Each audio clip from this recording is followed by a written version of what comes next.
Hi friends, ഇന്ന് ഞാൻ ഇവിടെ ചെയ്യാൻ പോകുന്ന വീഡിയോ പഴം പൊരിയാണ്. അപ്പോൾ അതിന് വേണ്ട ഇൻഗ്രീഡിയൻസ് എന്തൊക്കെയാണെന്ന് നോക്കാം. ഏത്തയ്ക്ക പഴുത്തത് 3 എണ്ണം,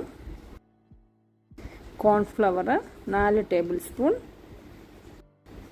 തേങ്ങ 1/2 കപ്പ്, ശർക്കര പൊടി 1/4 കപ്പ്, പാല് 1/4 കപ്പ്, ഏലക്ക പൊടിച്ചത് 1/2 ടീസ്പൂൺ, ഉപ്പ് 1/2 ടീസ്പൂൺ, എള്ള് 1/2 ടീസ്പൂൺ. ഞാനിവിടെ നല്ല പഴുത്ത 3 ഏത്തയ്ക്ക എടുത്തിട്ടുണ്ട്. അത് കൈ കൊണ്ടൊന്ന് ഞെരടാം. നമുക്ക്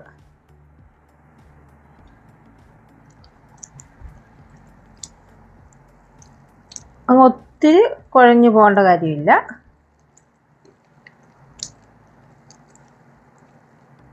ഞാനിതിലേക്ക് ഇനിയും അടുത്തത് പഞ്ചസാരയ്ക്ക് പകരം ഞാനിവിടെ ശർക്കരയുടെ പൊടിയാണ് എടുത്തേക്കുന്നത്. നിങ്ങൾക്ക് വേണമെങ്കിൽ പഞ്ചസാര ചേർക്കാം. മധുരത്തിന് അവരവരുടെ ഇഷ്ടത്തിനുള്ള മധുരം നമ്മൾ ആഡ് ചെയ്ത് കൊടുത്താൽ മതി. ഞാനിപ്പോൾ ഇവിടെ ശർക്കര പൊടി ചേർത്ത് കൊടുക്കുകയാണ്.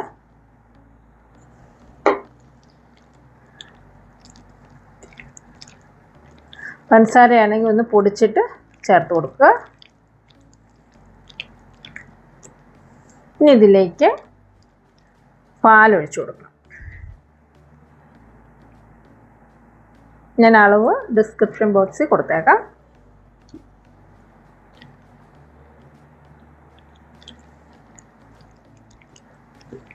ഇനി നമുക്ക് ഇതിൻ്റെ അകത്തേക്ക് കോൺഫ്ലവറാണ് ചേർത്ത് കൊടുക്കുന്നത്.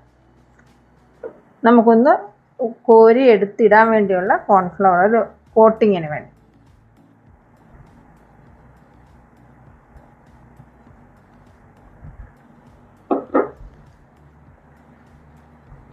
ഇതിൻ്റെ കൂടെ തന്നെ തേങ്ങയും കൂടി ഇട്ട് കൊടുക്കണം.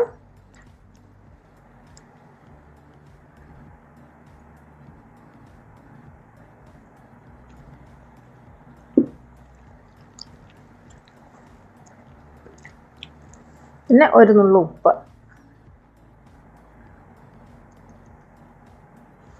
പിന്നെ വേണ്ടത് ഏലക്ക പൊടിച്ചത്.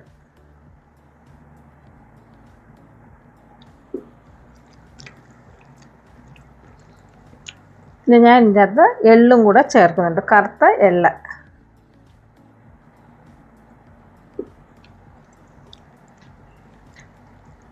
ഇത്രയേ ഉള്ളൂ. ഇനി നമുക്ക് ചൂടായിട്ട് കിടക്കുന്ന എണ്ണയ്ക്കകത്ത് വറുത്ത് പോരാം. ഏത്തയ്ക്കാപ്പമൊക്കെ എപ്പോഴും നമ്മൾ സാധാരണ രീതിയിൽ ഉണ്ടാക്കുന്നതിനെക്കാട്ടിലും ഒരു വ്യത്യസ്തമായിട്ട് ഒന്ന് ഇടയ്ക്കൊന്നുണ്ടാക്കാം. കുട്ടികൾക്കൊക്കെ ഇഷ്ടപ്പെടും ഇത്. ഞാനിവിടെ ഒരു ചീനച്ചട്ടി വെച്ച് എണ്ണ ഒഴിച്ചിട്ടുണ്ട്. ഇനി നമുക്ക് എണ്ണയൊന്ന് ചൂടായിട്ടുണ്ട്. അതിലേക്ക് ഓരോ സ്പൂൺ ഇങ്ങനെ കോരി ഒഴിച്ചു കൊടുക്കാം. അല്ലെങ്കിൽ കൈ കൊണ്ട് ചെറുതായിട്ട് കോരി ഒഴിച്ചു കൊടുത്താലും മതി. ചെറിയ ചെറിയ സ്പൂണായിട്ട് കോരി ഒഴിക്കുക.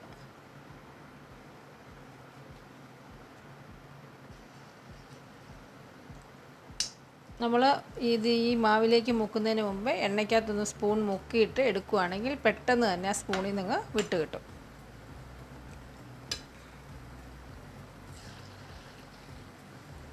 ഇനി നമുക്കിതൊന്ന് മറിച്ചിട്ട് കൊടുക്കാം.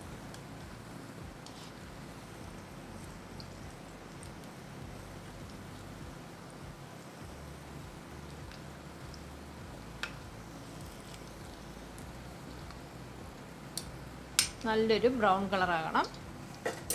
നമ്മുടെ ഏത്തയ്ക്കയ്ക്ക് നല്ല കളറൊക്കെ മാറിയിട്ടുണ്ട്. ഇനി നമുക്കിതങ്ങ് കോരിയെടുക്കാം.